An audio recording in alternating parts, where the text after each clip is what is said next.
Is IA secretly trying to kill risk management? Sometimes I wonder. Risk Academy blog. IA recently published a practice guide on assessing the risk management process. It sounded interesting, so I set aside some time to go through the document. Overall verdict. The maturity model proposed by IA has exactly the same fundamental flaws that all of the other 100+ consulting risk maturity models out there have.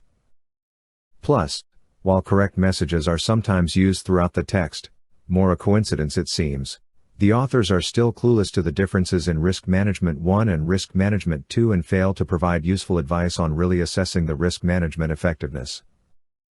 The practice guide is only useful for assessing Risk Management 1, which has very limited value to the organization. Here is an alternative approach to assessing risk management maturity, www.youtube.com. 7 minutes. Context. In order to understand the most fundamental flaw in the IA take on assessing the risk management effectiveness, you need to keep in mind the following. Detailed comments. The document really gets off to a bad start. Internal auditors must evaluate the effectiveness and contribute to the improvement of risk management process, Standard 2120, Risk Management. Interestingly, Standard 2120 actually says risk management processes, which is correct, but the authors, probably not realizing the significance, called it risk management process, singular. This continues throughout the document and shows that authors probably don't even realize that in the context of RM2, risk management as a decision-making tool, there are multiple risk management processes, often totally different. Nor should there ever be a single consolidated risk management process. Then there is a moment of brilliance, but let's see if IA can move beyond the slogans. Risk culture, integration of risk into all decision-making, compensation, reward structures, and goal setting. The next sentence is nothing short of strange: participation by EV1 in the risk management process. This has nothing to do with decision-making, nor it is how decision-making works in real life. Risk governance, participation in the risk management process throughout the entire organization by personnel that are knowledgeable, skilled, and competent in risk management. Risk management process, aggregated risk identification, prioritization, assessment, treatment, monitoring, and reporting throughout the organization. Then it gets even stranger: reliable data hard to obtain? Challenging? Nothing could further from the truth. Measuring the benefits of a mature risk management process may be challenging because reliable data may be hard to obtain, if it is available at all. The culmination of the practice guide is the high-level maturity model below. How mature should an organization be? Consider a scale of 1 to 5, with 5 being the most mature.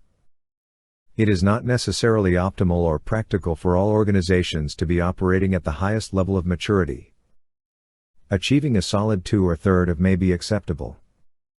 Each organization should determine which level of maturity is optimal for its circumstances. The overall maturity model has the usual flaws of common maturity models. 1-3 levels have very little to do with effective risk management. Levels 4 and 5 attempt to summarize what an effective risk management may look like when it is integrated into business processes and decision-making. Then IA makes the same mistake everyone makes by saying achieving a solid 2 or third of may be acceptable. Obviously, achieving level 2 or 3 is the same as not having any risk management in place. Unless risk management is valuable decision-making tool which contributes to the key decisions made by the business, there is no point. For many organizations, risk appetite is difficult to articulate for practical use in discussions. A common form of risk appetite is a statement of loss tolerance that may be approved by senior management and/or the board, with a caveat that the loss limit may be exceeded with approval by those with appropriate levels of authority. Once again, IA completely misses the plot on the whole idea of risk appetite. I have written so much about it already here, riskacademy.blog. Overall, this little section is pretty illustrative of the misconception in the whole document. IA argues that if there is no risk appetite statement or something that resembles it, the maturity level is low. Which of course is nonsense, Because business had documented its appetites to various decisions in existing policies decades before the very concept of risk appetite was created, segregation of duties, financing and deal approval limits, procurement criteria, investment criteria, zero tolerance to fraud or safety risks, etc. Roles and responsibilities. Seems fine. Didn't find anything too questionable in this section. Culture. Seems fine. Didn't find anything too questionable in this section. Governance. In general, the risk management process is developed from the top down, with senior management and the board calling for risk assessments and reporting first, typically leading business management to adopt the same practices later as it must provide the risk information for senior management to use. Risk management is a decision-making tool. It could be used for strategic decisions or operational decisions. It doesn't matter. Nor is the senior management calling a prerequisite. Process. This is a very good example, and I wish this is where the IIA would spend most of their time on. The degree to which risk management activities are integrated with other business processes is a useful gauge of the organization's maturity level. But alas, it is immediately followed by this poor example. I looked only the level 5 maturity because this is supposedly the desired state and it's perfect for checking whether the authors have the right ideas in mind. Unfortunately, this vision for the mature risk management has nothing to do with decision science or probability theory. Use of risk information section is the only kind of close, but still missing the whole idea of risk management as a decision-making tool. Role of internal audit in risk management. This is a good example.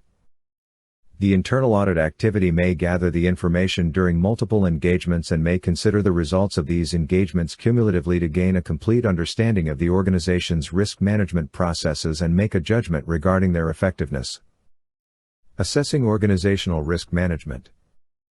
Gather information to understand the risk management process section is quite good. Then conduct a preliminary risk assessment is unfortunately bad.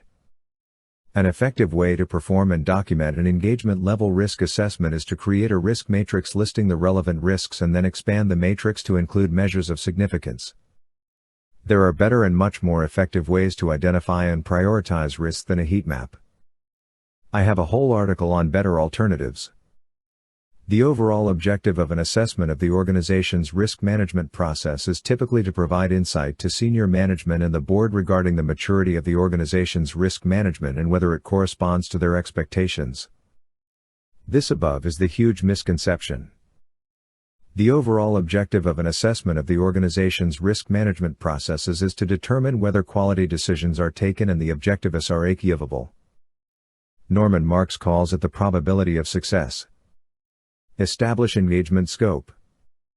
The section on scope is probably the most important one, since it shows an indication of what to look out for. In the beginning of the document, integration into decision-making is mentioned few times, and I was wondering whether this section and Appendix E would support the claim. They didn't. Very basic risk management 1. The sufficiency and operating effectiveness of the policies, procedures, and activities that support the risk management process, including alignment with the organization's risk appetite, stakeholder expectations, and industry standards. The effectiveness of governance structures supporting the policies, procedures, and activities related to the risk management process. The adequacy of resources dedicated to supporting the risk management process. The inclusion of the following in the risk management process. To summarize, following IIA advice in this practice guide, you will still have no idea whether risk management is effective or not. Plus you will spend a lot of time asking the wrong questions and reading the irrelevant documents.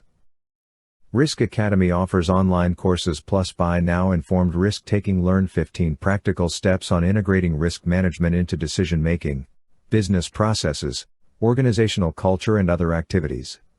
19,99 plus buy now ISO 31000 Integrating Risk Management. Alex Sidorenko, known for his risk management blog, www.riskacademy.blog, has created a 25-step program to integrate risk management into decision-making, core business processes and the overall culture of the organization.